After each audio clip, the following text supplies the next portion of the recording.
This is chapter 8 for the homeless kitten. This is the last chapter, so yeah.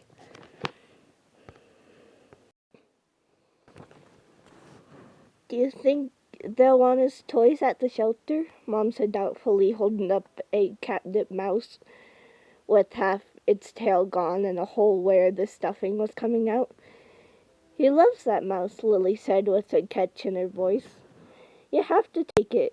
She abandoned her cereal, she wasn't hungry anyway, and got down on the kitchen floor looking for all the jingly balls, feathers, and other toys that were scattered around. Of course Stanley's favorite toy was Hugo, she realized looking at them both under the table. Mom and Dad had decided that as long as someone stayed with both of them the whole time, it was okay to let them be in the same room until Mom took Stanley to the shelter. Hugo was laying full length under the table, probably hoping for Carly's toast crust, and Stanley was playing with his paws. He was hopping over them, bouncing and patting at them with his own. Every so often, Hugo would yawn and move a paw a little so that Stanley leaped on it with ferocious, tigerish growls. Mom kept turning around from the bacon she was cooking and glancing over at them, obviously checking that they weren't about to fight again, but they weren't. It was a game, it always was. Lily stared at them, trying not to let herself start crying again. She still couldn't quite believe that this was happening. How could they be happy together now when Hugo had been so ferocious last night and Stanley so terrified? Can you get that, Lily? Mom said as the doorbell rang. I don't want to leave this pan. It's probably just the delivery man. Lily got up and went to the door, opening it just as her dad came downstairs. The next door neighbor, Anna, was standing there looking worried. Hi, Anna. Dad came over to the door. Is everything all right? Anna smiled. I hope so, but I've come to apologize just in case. And I'll show you the picture.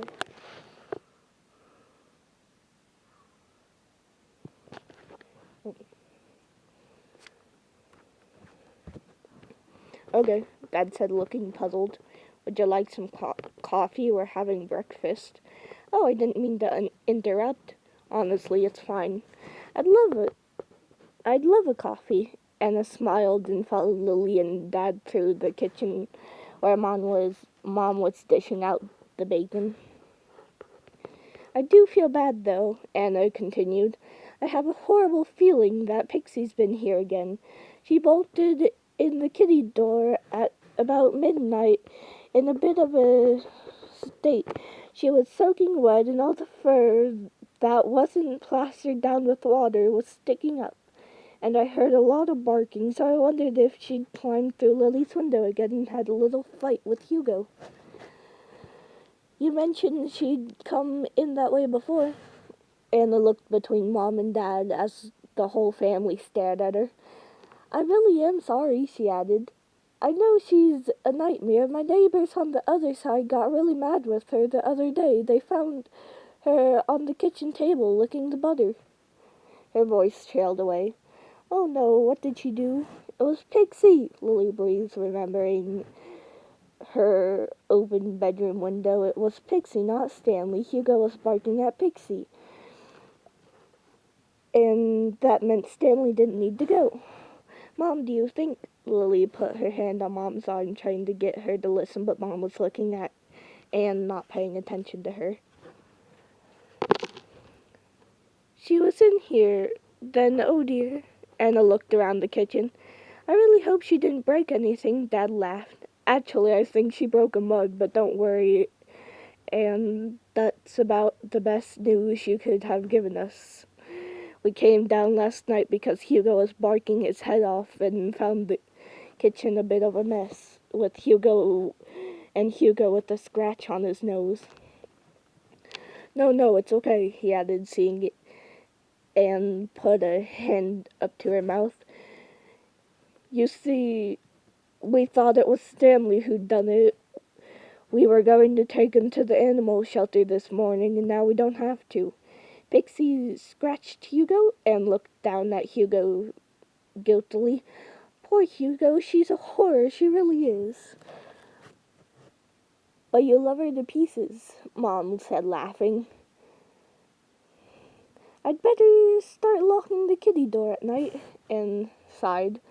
Mom, Lily put her sleeve, or pulled at her sleeve. Mom, listen, please, it's important. You need to call the shelter. Mom gave her a hug. It's okay, Lily. You don't need to tell me. We'll call them right now and let them know we don't need to bring Stanley in after all. I should have listened when you said that. Hugo wouldn't have been barking like that at Stanley, Dad said, shaking his head. I mean, just look at them. Everyone looked down under the table. Stanley, worn out from his game, was collapsed over Hugo's enormous paws. As they stared at him, he opened one eye lazily, just a slit of green peering up at them all. Please, Lily whispered. Couldn't we keep him? I know we had Hugo first, but Hugo loves him too. Can we? Carly put in. It would make Hugo sad if he had to go, she admitted. I think Stanley should stay. Yes, oh Carly, thank you. Lily hugged her sister tight. Mom smiled. I better go and call the shelter, shouldn't I? What are you going to say to them? Lily asked anxiously. I'm going to ask them to take his photo off the website. He already has a home.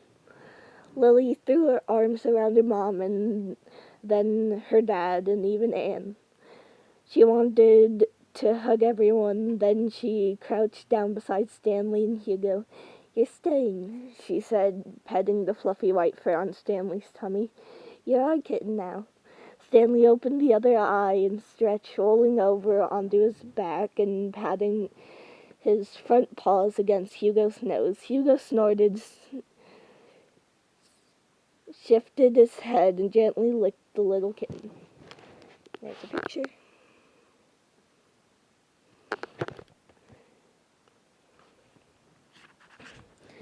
Stanley uncurled himself from the big dog and stood up, stretching again and arching his back as he yawned.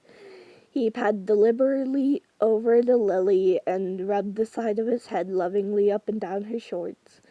He climbed onto her knees and stood up, nudging her chin with the top of his head and purring loudly. Then he jumped down and touched noses with Hugo. They're perfect, Lily whispered, crouching down to pet Hugo. They belong together here with us. Alright, and that is the end of the book. Here's the last picture. Okay. Let me look and see if there's anything else to read here.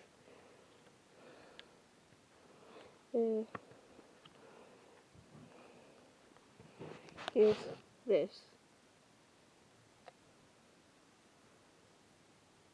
Okay, well, that is the end. And probably should have read the back first, but I'll read it now.